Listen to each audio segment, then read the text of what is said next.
Hi నమస్తే అండి. Sir వచ్చేసి డిపార్ట్మెంట్ వచ్చారు సార్. యాదగిరిగుట్ట నుంచి వనపర్తి దాకా వచ్చారు. ఈరోజు బ్యాక్ పెయిన్ గురించి అసలు సార్ ఎలా బాధపడ్డారు, అసలు బ్యాక్ పెయిన్కి అద్భుతమైన వైద్యం అండి మన వనపర్తి జిల్లాలో ఉంది. వనపర్తి జిల్లాలో బ్రాంచ్ ప్రతి ఆదివారం మాత్రమే అందుబాటులో ఉంటుంది. మిగతా సమయాల్లో క్యాంపులు అందుబాటులో ఉంటాయి. కర్నూలు క్యాంపు ఒకసారి, శంషాబాద్ క్యాంపు, కొల్లాపూర్ క్యాంపు ఉంటాయి. అసలు బ్యాక్ పెయిన్కి ఈ ట్రీట్మెంట్ ఏ విధంగా పనిచేస్తుంది, సార్ ఎక్స్పీరియన్స్ని మీ దగ్గర పంచుకుంటారు. సార్ నమస్తే సార్, మీ పేరు ఒకసారి. Sir good morning sir. Good morning అండి. Good morning. నాది నా పేరు జి యాదగిరి. నేను పోలీస్ డిపార్ట్మెంట్ 2018 రిక్రూట్లో సెలెక్ట్ అయినాను సార్. నాకు దాదాపు 2022 వరకు నాకు ప్రాబ్లం అయింది సార్. 2022లో అంటే వెపన్తో డ్యూటీ చేయడం వల్ల కంటిన్యూస్గా ఒక 8 నుంచి 10 గంటలు నిల్చోవడం వల్ల ఆర్ఎల్ సెక్రటరీలో చేసినప్పుడు స్పైన్ ప్రాబ్లం స్టార్ట్ అయింది సార్. నేను హైదరాబాద్లో కార్పొరేట్ హాస్పిటల్ టాప్ 10 హాస్పిటల్ అన్నీ పోయినా సార్. ఒక అపాయింట్మెంట్ కోసం 48 డేస్ కూడా ఉన్నా సార్. ఆ టైంలో కూడా అందరు హాస్పిటల్ కన్సల్ట్ అయినా కూడా ఎక్కడ పోయినా ఫస్ట్ ప్రియారిటీ వాళ్ళు సర్జరీ, పేషెంట్ నువ్వైనా సర్జరీ చేయాలి, అటెండెంట్ ఎవరు ఉన్నారని చెప్పారు సార్. అట్లా చాలా ఫేస్ చేసి నిలబడలేను, కూర్చోలేను, పడుకోలేను. ఇంకా జీవితం అంటే సూసైడ్ చేసుకోవడం తప్ప శరణ్యం లేదనే స్టేజ్ కూడా పోయినా సార్. నేను హెచ్ఎంఆర్ఎల్లో హైదరాబాద్ ఉంటుంది, హైదరాబాద్ మెట్రో రైల్వే స్టేషన్ చేసేటప్పుడు కనీసం కూర్చోలేని పరిస్థితి సార్. అలాంటి టైంలో నేను ఫేస్బుక్లోనే ఫాలో అయింది సార్. మీది ఎంఎస్ఆర్ క్లినిక్ అంటే సరే ఇన్ని దాకా పోయినా ఒకసారి కన్సల్ట్ అవుతాం అనుకున్నా సార్.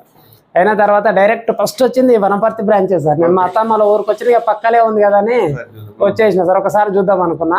ఆ రోజే అనుకున్నా సార్ ఇక్కడ ఒక్కసారి ట్రీట్మెంట్ తీసుకున్నా. బయట ఒక వ్యక్తి శ్రీకాకుళం నుంచి వచ్చిండు.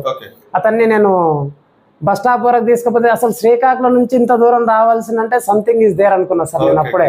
ఆయన అంత దూరం అసలు హైదరాబాద్లో కూడా చాలా ఉండే ఆయన అక్కడ నుంచి వచ్చి నైట్ బస్ స్టాండ్లో స్టే చేసి చూసుకున్నట్టు ఆయన అడిగినా సార్. నేను ఫస్ట్ చెప్పిండు ఇట్లా అక్కడ నుంచి వచ్చిన తగ్గిందంటే అన్న నేను బతుకుతున్నా అంటే అది రమేష్ సార్ పుణ్యమే అన్నాడు.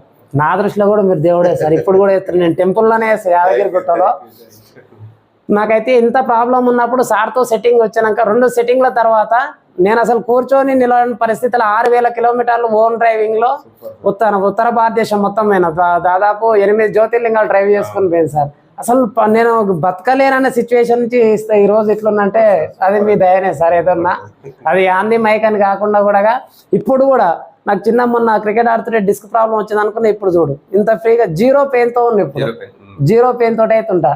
ఇంకా నేనైతే ఏ ఫ్యూచర్లో ఇన్ కేసు వచ్చినా కూడా ఇంకా అది మీ ద్వారానే తగ్గుతాను నమ్ముతా. నేను ఏ మెడిసిన్ వాడను, ఏ డాక్టర్ని అయితే కన్సల్ట్ కాదు సార్. అది థ్యాంక్ యూ అందరికీ. మోస్ట్లీ ఎవరి ప్రాబ్లం ఉన్నా కూడా నా వర్షన్లో అయితే నా ఎక్స్పీరియన్స్ చెప్తాను 100% అయితే రిలాక్స్ ఉంటుందండి. 90% అయినా మోస్ట్లీ సక్సెస్ అవుతారు. చూశారు కదా వనపర్తి ప్రజలు అందరూ ఒకసారి గమనించండి. ఈ చుట్టుపక్కల ప్రాంతాల్లో చాలా మందికి ఈ వీడియో టెలికాస్ట్